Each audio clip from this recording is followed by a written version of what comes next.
Selamat berjumpa kembali Bapak Ibu, Saudara-saudari umat beriman terkasih dalam Tuhan. Salam sehat berlimpah berkat. Hari Selasa 12 November 2024, gereja memperingati Santo Yosafat, seorang uskup dan martir. Saya mengajak kita sekalian merenungkan kutipan Injil Lukas bab 17 ayat 7 sampai 10. Dalam nama Bapa dan Putra dan Roh Kudus. Amin. Yesus bersabda kepada para murid, Siapa di antaramu yang mempunyai seorang hamba yang membajak atau menggembalakan ternak baginya, akan berkata kepada hamba itu waktu ia pulang dari ladang, mari segera makan. Bukankah ia sebaliknya akan berkata kepada hamba itu, sediakanlah makananku, ikatlah pinggangmu dan layanilah aku sampai aku selesai makan dan minum. Adakah ia berterima kasih kepada hamba itu karena ia telah melakukan apa yang ditugaskan kepadanya?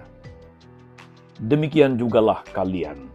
Apabila kalian telah melakukan segala sesuatu yang ditugaskan kepadamu, hendaklah kalian berkata, kami ini hamba-hamba tak berguna. Kami hanya melakukan apa yang harus kami lakukan. Demikianlah sabda Tuhan. Bapak Ibu Saudara-saudari umat beriman terkasih dalam Tuhan kita Yesus Kristus.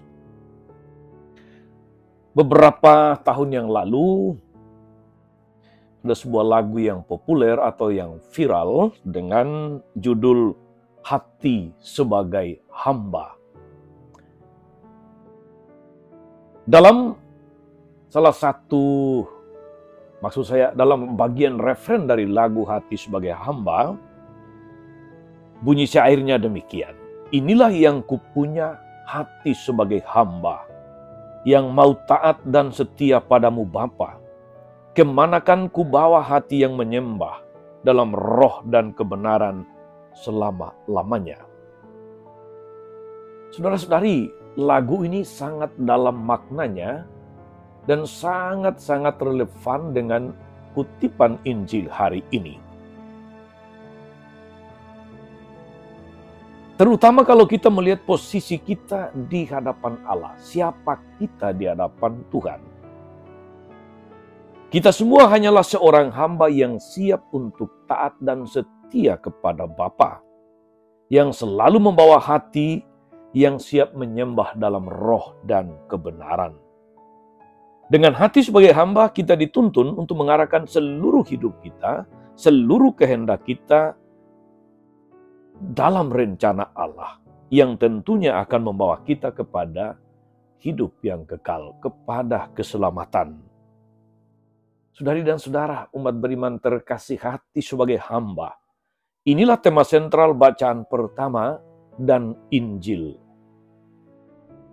Rasul Paulus dalam suratnya kepada Titus menasihati supaya sebagai seorang pribadi yang matang, secara pribadi dan secara rohani harus menampakkan semuanya dalam perkataan dan perbuatan sehari-hari.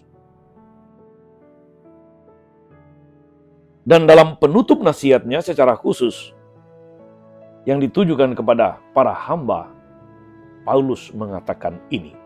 Hamba-hamba hendaknya taat kepada tuannya dalam segala hal dan berkenan pada mereka. Jangan membantah, jangan curang, tapi hendaklah selalu tulus dan setia, supaya dengan demikian mereka dalam segala hal memuliakan ajaran Allah Juru Selamat kita. Saudari-saudara umat beriman terkasih dalam Tuhan, apa inspirasinya untuk kita hari ini?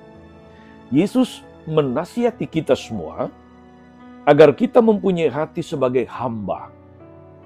Ingatlah apa yang dikatakan Yesus di bagian akhir Injil hari ini. Demikianlah juga kamu, apabila kamu telah melakukan segala sesuatu yang ditugaskan kepadamu, hendaklah kamu berkata, kami adalah hamba-hamba yang tidak berguna. Kami hanya melakukan apa yang harus kami lakukan. Untuk sampai pada penghayatan seperti ini, saudara-saudari, tentu kita membutuhkan sebuah sikap iman, yaitu kerendahan hati. Maka Yesus pun pernah bersabda dalam bagian Injil yang lain, "Mari kamu semua yang letih lesu dan berbeban berat, belajarlah daripadaku, karena aku murah hati." Mempunyai hati sebagai hamba adalah wujud konkret dari kerendahan hati. Saudari-saudara, umat beriman terkasih dalam Tuhan, dalam penghayatan dengan hati sebagai hamba ini, dalam segala karya, dalam segala aktivitas, apalagi pelayanan-pelayanan kita,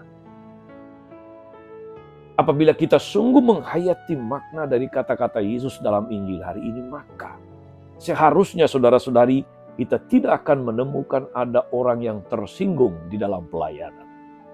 Kita tidak akan menemukan ada orang yang kemudian mundur teratur hanya karena merasa tidak sejalan, atau hanya karena merasa mungkin lupa mendapatkan ucapan terima kasih. Hanya karena kemudian merasa tersinggung karena teman-teman yang lain sepertinya menonton saja. Hanya karena orang lain tidak mau mengerti dia pada saat melakukan sebuah karya pelayanan. Apabila kita mempunyai hati sebagai hamba, saudara-saudari, segala sesuatu akan berjalan sebagaimana dikehendaki Tuhan. Untuk itu memang dibutuhkan sekali lagi kerendahan hati. Tanpa kerendahan hati, tidak ada sikap hati seperti hamba. Semoga kita melakukan segala sesuatu, saudara-saudari, tidak sekedar mencari pengakuan, tidak hanya untuk mengejar popularitas dan pujian, tidak hanya mengejar ucapan apresiasi atau terima kasih, tidak mengejar reward, tapi lebih-lebih kita sampai pada suatu penghayatan, kami ini hanyalah hamba-hamba yang harus melakukan apa yang kami harus lakukan. Tuhan Yesus memberkati kita sekalian. Amin. Tuhan Yesus Kristus, kami bersyukur karena Engkau mengajari kami, mengingatkan kami hari ini untuk memiliki hati sebagai hamba. Di hadapan-Mu kami hanyalah hamba-hamba yang hanya melakukan apa yang Kau kehendaki. Bukan untuk mencari ucapan terima kasih, apresiasi, pujian, tetapi hanya untuk memuji dan memuliakan nama-Mu. Anugerahkan kami Tuhan sikap rendah hati, agar dalam segala karya pelayanan kami, dalam bidang apapun, kami senantiasa meletakkan dalam diri kami sikap dengan hati seperti seorang hamba yang melakukan hanya apa yang harus kami lakukan. Terpujilah nama-Mu Tuhan sepanjang segala masa. Amin. Saudari-saudara sekalian, berkat Allah turun atas saudara-saudari, atas mereka yang kita doakan atau kita janjikan doa, mereka yang sakit dan menderita segala rencana, karya dan pelayanan hari ini, Bapa dan Putra dan Roh Kudus. Amin. Tetap sehat, teruslah menjadi berkat. Jangan lupa like, subscribe, nyalakan lonceng notifikasinya. Salam 52, Tuhan memberkati.